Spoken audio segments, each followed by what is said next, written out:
We'll start, please, with James from Sky. Hi, Mikel. Hi. How's the injury news looking? Is everyone fit? Is it just Tomiyasu or any new injuries? No news, obviously. Yesterday we just recovered after the game, and today we'd have the first training session, so we'll see how everybody's today. Any chance of Tomiyasu being fit, do you think? There is a chance, but we don't know. Again, today in training session, we'll see how he's feeling. Why is he taking so long to come back? What's the realistic? Because he had a recurring injury around the same place, and then obviously after that you have to be a little bit more cautious on time. And Emile Smith-Rowe, is he good to start? He was fine. Again, he had a little issue before the game, but he's been fine the last 2 days, so hopefully he can get now some consistency and momentum. It's a quick turnaround from Wednesday night to an early kick-off on Saturday. What have you been able to do? How challenging is that? Well, try to recover well mentally, physically, eat well, sleep well, and yesterday just spend time recovering and making sure that everybody is fit today for train to get 1 day to prepare the match and be ready tomorrow. You said after the Liverpool game it was an unfair schedule. Do you stand by those comments? I do, because I'm talking about the Premier League, and I heard some comments about mixing. Oh, wait, when you are in Europe, it's nothing new. It's nothing new to me, but I'm not comparing Europe. I'm comparing the Premier League and how we schedule the games in the Premier League. When you are in Europe and they have the Premier League, it's a different story. What I'm comparing is the Premier League, and it's very different. And you've got to do it again in a few weeks with the Chelsea and Manchester United games. Yes. Particularly unfair. That's why we've been the only team that has been scheduled like that. And I'm not talking again about Europe, because some of those teams are not going to be involved in Europe. You've got 4 players in the England squad named yesterday. How does that make you feel? That proud moment? Very happy, and really happy, especially for the boys, because they deserve to be there. They work so hard. I know how much it means for them to represent their country. And as a club, I think we have to be very proud that our players are in the front line and being noticed. And it's been a long time since that happened, so I think it's a good sign. What do you put it down to? Their efforts, how much they want it, obviously their quality, their ability, and obviously what they're doing performance-wise to get attention of the England manager. And there's quite a lot of talk about England's goalkeeper. Do you feel like Ramsdale is now the best goalkeeper in England? He is there now, and he's going to be fighting for a place. And knowing Aaron, he will be pushing that very hard, because it's one of his biggest dreams. And then it will be down to the coaching staff and the manager to decide who should be the number one. How has he reacted to conceding that Jota goal? Obviously, he was gutted after the match, and it's normal because he's such a competitive boy, but he needs to realize that this is going to happen in your career always. And this stage, if you play for the national team, probably you're going to have a moment when you do something, and then instead of some part of the country, it will be the whole country. And if you want to be at the top for 10, 15, 20 years, you have to be prepared for that. It's about how you react on those moments. And how do you think he will react? How has he reacted? Top. He wants to be there the next day. He wants to go and practice. He wants to see it.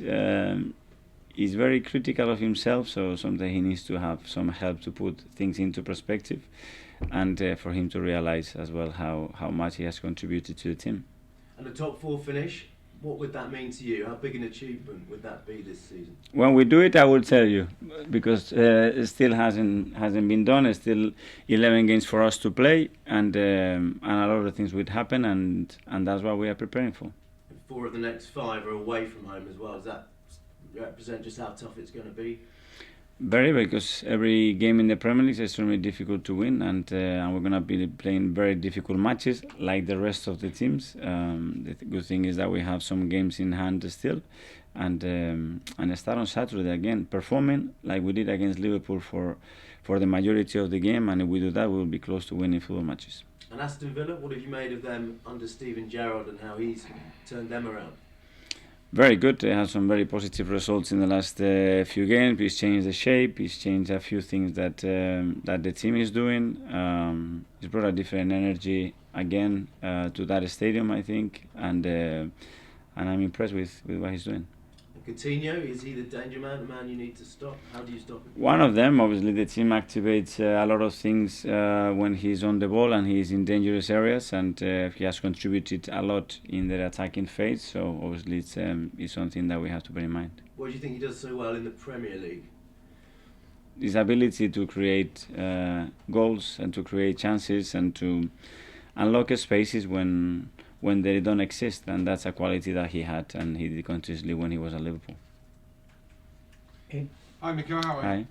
Do you sometimes look at football and think, what a bizarre industry you work in? I mean, at the beginning of the season, when Arsenal started badly, you were under pressure. You buy Ben White at £50 million, people say it's a lot of money for Ben White. You buy Aaron Ramsdale, everyone says, well, he's got burnt Leno. And yet, Ramsdale and White are in the England team, arguably best England goalkeeper and best England centre-half there right now. You're fourth in the table. I mean, I know a week's a long time in politics and in football, but the last 9 months... Well, I think every decision that we make as a club is obviously after a lot of thinking behind it, a lot of work, and always thinking positively to the outcome that we want to achieve. It's always good to hear different opinions and people maybe judging it early, but you have to stay calm and believe in what you're doing, and if you are clear and convinced with that, after this is football, anything can happen. A player has to adapt, a player can be injured, a player can't, maybe don't feel comfortable with what you ask him to do. It's a lot of varieties and things that are unknown before you get the player actually with you at the club, but we always try to do everything we can to think forward and imagine how the future will be with those players, and I'm happy with the majority of them. It's been good. It must be a vindication of the work you and Eddie put in, because when Ramsdale and White would have come here, they'd have come here wanting to obviously have international aspirations, and yet Arsenal weren't even in Europe when they came here. So the work you've done, the coaching you've done is paying off. Yeah, but it's down to the players at the end. They have this quality, they have the mental strength, they have the ambition, and that's things that we really took seriously at the beginning, because when you have those conversations with the players, sometimes without asking those questions, it came from them, what they want to achieve, what they want to be in football world, how they can think that they could help our club progress, and with those two I was very, very convinced. Aston Villa next to Steven Gerrard, you must have played against him how many times in a Merseyside? A lot of times. Unfortunately, a lot of times. How hard was he to play against? He was a terrific player, really intelligent. He had everything. He had the aggression, he had the quality, he had the goal threat, he had the leadership, the presence on the pitch. It was tough.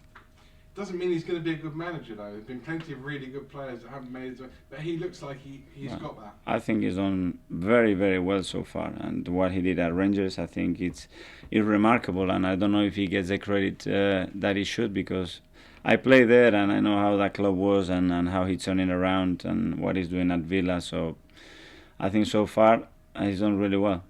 Because you took different paths into management. Obviously, you went to be assistant manager at City. He went to Scotland. Was his more of a gamble than yours? I don't know. He went straight there. I don't know how he thought about the opportunity, how they communicated with him. But for sure, I think it was a good experience. And the last one about the fixtures, and I totally get where you're coming from on it. But playing devil's advocate, people will say, well, Premier League get a lot of money from TV. Therefore, a TV want you to play on Wednesday afternoon and then a Friday at 10 o'clock in the morning. That's what you're going to do. But there is no question about that. They can do it. It's good. They can do it. We have to accept it. I accept it. We're going to be playing. That's not a problem. It's how can we do it to be more fair and to have equality in every game. And again, this is out of Europe. Europe is not counting here. So the Europe talk is out of this conversation. It's nothing to do with Europe. So over the last 2 years, you've had lots of managers' meetings and conversations with the Premier League.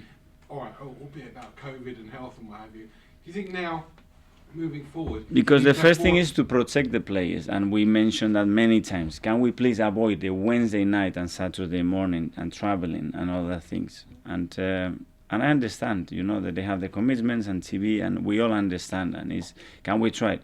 And if you do it once, okay. but don't do it twice, because we still have to put the fixture of Spurs. What are we going to do for the third time? Are we going to be the only ones to do it? Then yeah, you can accept, but you don't want to be silly there. I understand your frustration. Thank Good. you. Jonathan? Simon?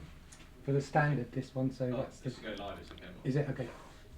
Mikel, have you got any concerns about when that Spurs game is going to be scheduled?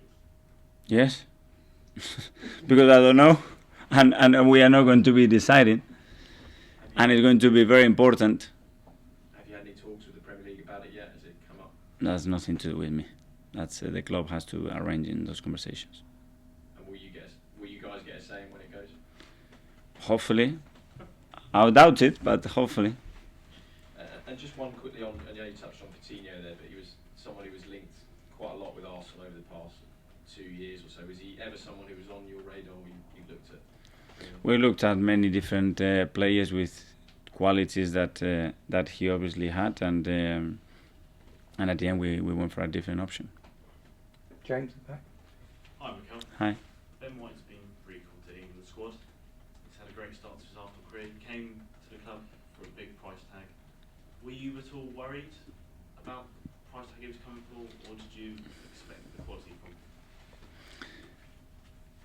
You always have concerns, when you pay big sums of money, because first of all you want to protect the club's money and investment the best possible way, because you want to maximize it and bring potential and bring capacity to develop the team in the right way. You want players that can as well obviously perform at the highest level, and you always have doubts because they have to come here, they have to integrate, they have to carry, for example, what you just mentioned behind their shoulders, and it's the first time they're going to do it. It's not something that they already done it, so they don't have any experience, so it's something new, and you have to help them to go that path and that time, and try to absorb everything new that is happening the best possible way, so they can focus on getting the best out of them.